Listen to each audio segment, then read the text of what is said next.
अशहदु अन्ना मुहम्मदुर रसूलुल्लाह।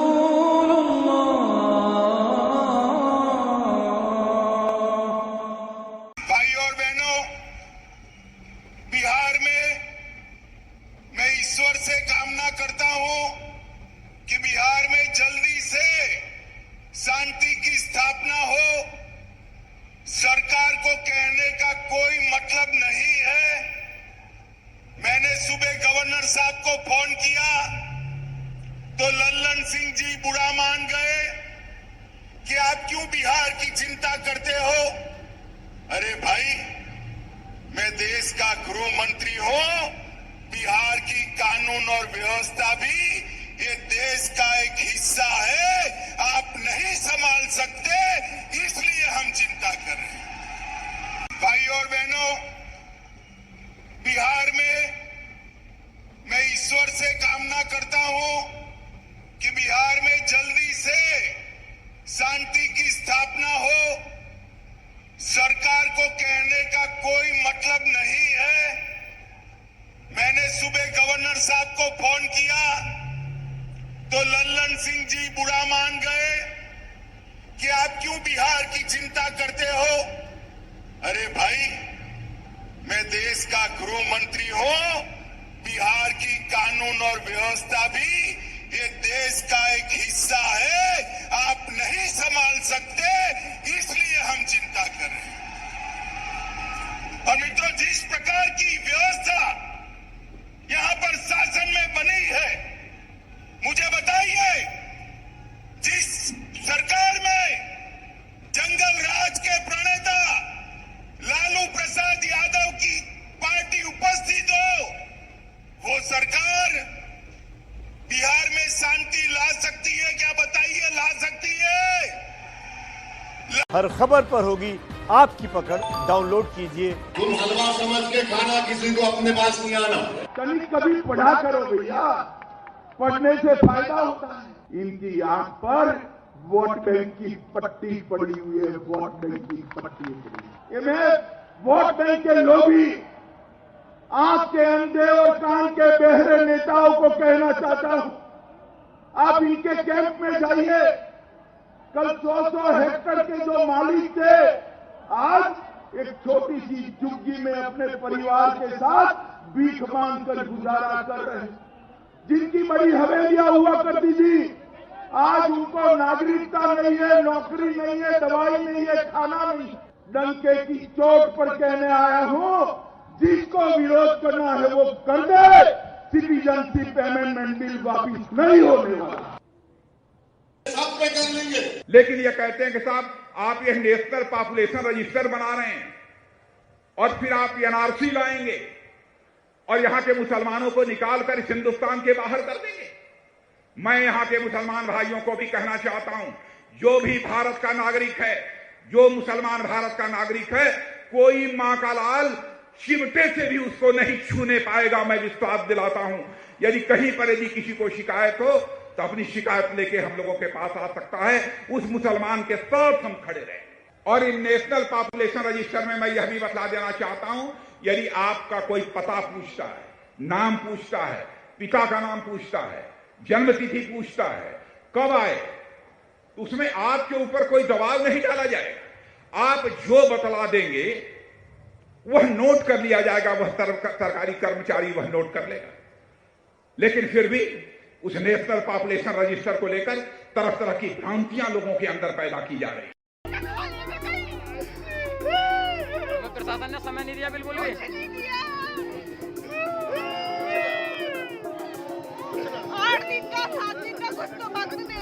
हम योगी से यूं पूछ रहे हैं, हम कहाँ जाए लेके।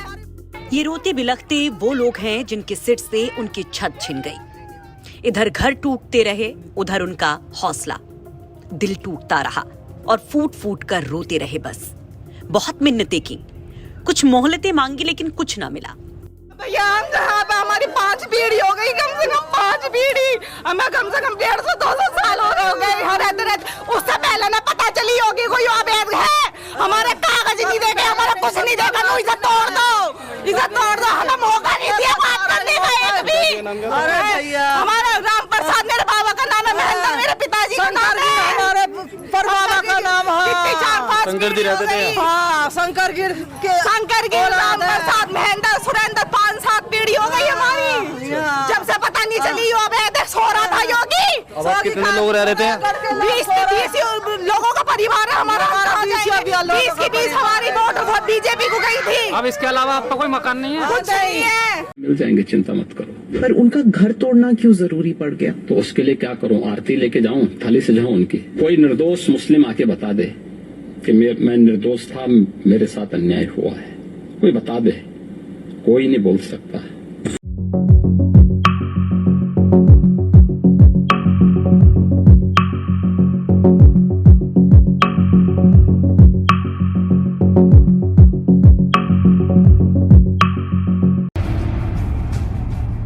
दो 250 साल पुरानी मस्जिद पर चला बुलडोजर। कागजात दिखाए गए, फिर भी नहीं रुकी कार्रवाई।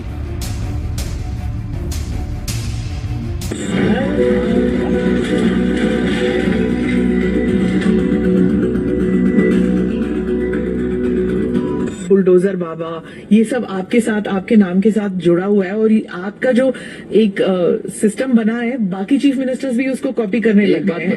एक जगह आप बुलडोजर बाबा है तो वहाँ बुलडोजर मामा भी आ गए हैं। मुझे एक बात बताइए, जितने बड़े प्रदेश में इंफ्रास्ट्रक्चर का डेवलपमेंट होना चाहिए कि नहीं होना चाहिए जी, और क्या इंफ्रास्ट्रक्चर के लिए क्या आज भी हम कुदाल और फावड़ा लेकर के जाएंगे कि हमें उसके लिए बुलडोजर और आधुनिक मशीनें चाहिए? बुलडोजर बाबा उसके लिए नहीं कहा जाता आपको सर, आप भी जानते हैं। अब इंफ्रास्ट्रक्चर के मार्ग में कोई बाधक होगा, यहाँ पहले होता क्या था? कोई कार्य स्वीकृत होता था, अभी पैसा अलॉट हुआ नहीं कि माफिया जाके जबरदस्ती हड़प करके सामान गिरा देते थे। अब लैंड का अलॉटमेंट हो रखा है कि यह हाईवे यहां से अयोध्या के लिए बनना है, ये बाराबंकी होते हुए बनना है, तो सत्ता प्रायोजित माफिया क्या करते, कहते नहीं नहीं अभी ये यहां से नहीं बनेगा, हमारी सुविधा इधर से है, हम इसको यहां से बना करके वो अपना वहां पे मिट्टी और गिट्टी सब गिराना प्रारंभ करते थे, आधा दोरा काम छोड़ के पैसा निकाल लेते थे। ये सत्ता में बैठे हुए लोगों की हिम्मत नहीं थी कि उन माफियाज को रोक सके। आप मुझे बताइए, इस माफिया के लिए बुलडोजर चला करके उसको ध्वस्त करके जो अलॉटमेंट सरकार ने तय कर रखा है, इस पे ही हाईवे बनेगा और उसी पे नियम के अनुसार कार्य होगा, ये तय करना इस सरकार का काम है या नहीं है? ये सरकार का कार्य और सरकार यही कर रही है। सिटीजनशिप अमेंडमेंट कानून ये भारत के किसी नागरिक के लिए, चाहे वो हिंदू हो या मुसलमान, ये कानून उसके लिए है ही नहीं। और देखिए किस तरीके से जो ऐसे लोग हैं, देख सकते। सड़कें किस लिए बनाई हैं? बिजली के पोल, खंभे, पानी की व्यवस्थाएं किसके लिए की? हम लोग को पता नहीं कहाँ जाएंगे, हम लोग खुद पता नहीं कि कहाँ जाएंगे। एक झोपड़ी भी गवर्नमेंट, एक झोपड़ी भी गवर्नमेंट अगर कहीं किसी को स्थानांतरित करती है तो वैकल्पिक व्यवस्थाएं रखती है, एक झोपड़ी के लिए भी। ये पिछले इतने सालों से यहाँ पे हम लोग अस्थायी रूप से रह रहे हैं। हम लोगों ने किसानों को पैसे दे के सही तरीके से जमीन की रजिस्ट्री करवाई है, उसके बावजूद बोला जा रहा है बार बार कि अतिक्रमण। अगर अतिक्रमण है तो ये एक दिन में मकान नहीं बना हुआ है, ये 20 सालों में बना हुआ है। 20 साल तक कहाँ थी सरकारें?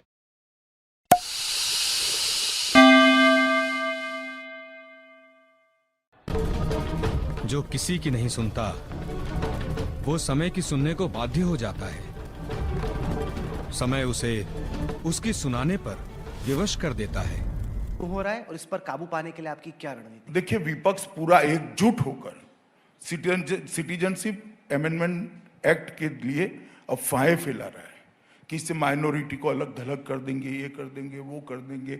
मैं आज तक की चैनल से देश के सभी माइनॉरिटी के भाइयों बहनों को स्पष्टता के साथ कहना चाहता हूं कि इस एक्ट से आपको रत्ती भर भी नुकसान नहीं होने वाला है, क्योंकि ये एक्ट से किसी की सिटीजनशिप जाती ही नहीं है, सिर्फ किसी को सिटीजनशिप देने का कानून है। वो अब पुलिस ने हाजी इकबाल की गलत तरीके से बनाई गई संपत्ति भी सील करनी शुरू कर दी। पढ़कर सुनाया। वाहन चोरी एवं वाहन कटान जैसे गंभीर अपराध कारित करते थे। हाजी इकबाल इस गैंग का सरगना था। इसके विरुद्ध उत्तर प्रदेश के अलावा अन्य राज्यों में भी आपराधिक मुकदमे पंजीकृत थे। उनके सबसे बड़े काबिल उनके जो शौचालयकार है west white Anglo Saxon Protestants जो अमेरिका की जेर सरकर्दगी न्यू वर्ल्ड ऑर्डर लेकर चले हैं, जो हकीकत में न्यू वर्ल्ड ऑर्डर है। दूसरी तरफ देखिए, जरा गौर कीजिए, एक हदीस नबवी है, मांज़लल्लाहु मिन दाइन इल्ला अंज़ल लहू दवान। अल्लाह ने कोई ऐसा मरज पैदा नहीं किया जिसकी दवा पैदा न की हो। जो किसी की नहीं सुनता वो समय की सुनने को बाध्य हो जाता है। समय उसे उसकी सुनाने पर विवश। जो किसी की नहीं सुनता वो समय की सुनने को बाध्य हो जाता है। समय उसे उसकी सुनाने पर विवश कर देता है। जो किसी की नहीं सुनता वो समय की सुनने को बाध्य हो जाता है। समय उसे उसकी सुनाने पर विवश कर देता है। जो किसी की नहीं सुनता वो समय की सुनने को बाध्य हो जाता है। समय उसे उसकी सुनाने पर विवश कर देता है।